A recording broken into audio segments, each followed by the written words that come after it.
बिस्मिल्लाहिर्रहमानिर्रहीम। आज पहला जो पॉइंट है इमरान खान का, वो इमरान खान खुद क्लैरिफाई आज कर चुके हैं। और जब हम जेल में गए तो उन्होंने शायद एक दो सहाफ़ियों ने भी उनसे सवाल किया रेमिटेंसेस के बारे में। उन्होंने ये पूछा क्योंकि अब मुज़ाकरात शुरू हो गए हैं तो इसका मतलब रेमिटेंसेस अब आया। जो इमरान खान ने कहा था कि ना भेजें पाकिस्तान, वो कैंपेन ख़त्म हो गया है। इमरान खान ने पहले तो उसकी क्लैरिफिकेशन किया। उन्होंने कहा देखें, पाकिस्तान में इस वक्त जो मईशत है उसके जो बहुत बड़ा सहारा है वो हमारी ओवरसीज़ पाकिस्तानीज़ की रेमिटेंसेस हैं। और जो रेमिटेंसेस पाकिस्तानी बाहर से भेजते हैं इस वक्त उनके साथ भी बहुत ज़्यादती की जा रही है। उनके घरों में भी फ़ोन कॉल्स जा रही हैं। पाकिस्तान में जो उनके रिश्तेदार हैं उनके साथ जो बाहर बैठे हुए हैं, जो अगर वो पाकिस्तान के लिए आवाज़ उठाते हैं उनको भी धमकियां दी जा रही हैं। तो उनके पैसे हैं, उनके अपने ज़ाती पैसे हैं, उनकी मर्ज़ी है। अगर वो ना भेजना चाहें, इमरान खान ने तो सिर्फ ओवरसीज़ पाकिस्तानियों को कॉल दिया है, बाकी अगर वो नहीं भेजना चाहेंगे तो वो अपनी मर्ज़ी से नहीं भेजना चाहेंगे। और इन्होंने, इमरान खान ने ओवरसीज़ पाकिस्तानियों को कॉल दे चुके हैं। 22 तारीख दिसंबर को उन्होंने कॉल दे दी थी कि आप अपनी रेमिटेंसेस पाकिस्तान में बंद कर दें। पाकिस्तानी ही हैं जो यहाँ पे सरमायाकारी करते हैं, पाकिस्तानी ही हैं जो यहाँ पे अपने डॉलर्स भेजते हैं। तो अगर आप उनकी कदर करें, पाकिस्तानियों की कदर करें, तो फिर जब वो जो उन्होंने इस पर कंडीशन लगाई है वो ये है, जो उन्होंने ये जो मुतालबात या ये जो कमेटी बैठी है और ये जो डिस्कशन कर रही है, उनके दो मुतालबात हैं।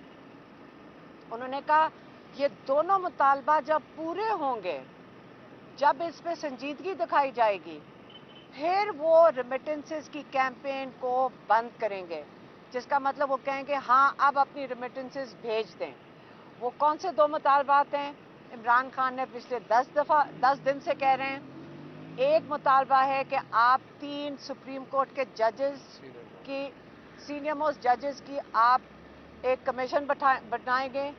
उन सीनियर मोस्ट जजेस के नीचे वो तहकीकात करेंगे 9 मई की और 26 नवंबर की। दूसरा मुतालबा ये है कि जो नाजायज़ कैद में लोग हैं इनको रिहा किया जाए। अब उन्होंने कहा कि जो मिलिट्री जेल में जिन्होंने सज़ाएं मिली हैं, कहते हैं इसलिए मिलिट्री जेल में सज़ाएं दे रहे हैं क्योंकि वो ओपन कोर्ट ट्रायल कर ही नहीं सकते इन लोगों की। जब वो बताएंगे ओपन कोर्ट में कि एक बंदा है जिसने मोर कहीं उठाया था, जो आपको पता होना चाहिए, अगर सीसी फुटेज हो तो पता चलेगा मोर वापस भी चला गया था घर के अंदर।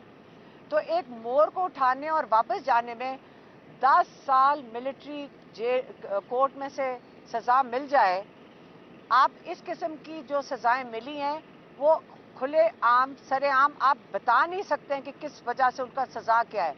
अगर इनके पास सीसीटीवी फुटेज इन्होंने मिलिट्री जेल में दिखाई है, कोर्ट में दिखाई है, तो वो हम सबको भी दिखा दें, आवाम को भी दिखा दें, ओपन कोर्ट ट्रायल करें। तो इससे उन्होंने कहा है कि इन सबको रिहा किया जाए जितने भी कैद में हैं। और फिर इनकी अगर आपने ट्रायल करनी है, सीसीटीवी फुटेज जो सुप्रीम कोर्ट के जजेस हैं, जो जब कमीशन बनाएंगे तो वो खुद ही मांग लेंगे। जब आप रिहा करना, उनकी एक दूसरी जो कंडीशन है, ये बहुत ज़रूरी है समझना कि इस वक्त हज़ारों लोग 9 मई में और 26 नवंबर में जेल में कैद में हैं। इसलिए, और ये दो एक मुतालबा हो गया। दूसरी बात उन्होंने जो की है वो उन्होंने की है अपनी जेल में रहने की। उन्होंने कहा सारे कैदियों को रिहा करें। मैं बिल्कुल, उन्होंने बड़ा क्लियरली कहा है कि सबको रिहा करें। मुझे अगर जेल में रखना है आप जेल में रख लें, लेकिन मैं हाउस अरेस्ट में नहीं जाऊंगा, क्योंकि उनको पता चल गया कि बहुत ज़्यादा कैसराइयाँ हो रही हैं कि इमरान खान को बनी गाला शिफ्ट कर रहे हैं, इमरान खान को पता नहीं केपी शिफ्ट कर रहे हैं। वो कहते हैं मैं कहीं भी जाऊंगा नहीं, मैं हाउस अरेस्ट में नहीं जाऊंगा। सारे कैदियों को रिहा करें, मुझे कैद में रख लें, लेकिन हाउस अरेस्ट में मैं नहीं जाऊंगा। रिहा करेंगे तो अपने केसेस का सामना करके अपने आप को इनोसेंट साबित करके फिर वो बाहर निकलेंगे। وہ اس طرح نہیں قید سے باہر آئیں گے کہ ہاؤس اریسٹ پہ چلے جائے. دوسرا پوائنٹ. تیسرا پوائنٹ عمران خان کا ہے جو افغانستان میں انہوں نے اخبار میں پڑھا ہے کہ افغانستان میں ہمارے شاید جہاز ایئر فورس کے جہاز نے بومبنگ کی ہے. اس بات کا عمران خان کو بہت دکھ ہوا. انہوں نے کہا کہ بڑے دیر کے بعد پاکستان میں امن آیا تھا کیونکہ افغانستان میں امن آیا تھا اور افغانستان کا امن پاکستان کے ساتھ جڑا ہوا ہے. اگر آپ وہاں پہ جا کر اس قسم کا چیز کریں گے یا بارڈر کے اوپر اس قسم کا انتشار ہوگا تو پاکستان کا امن بھی اس سے متاثر ہوگا. اور مجھے بہت دکھ ہے کہ کسی طرف بھی پاکستان میں یا افغانستان میں بے گناہ جانیں ضائع جائیں.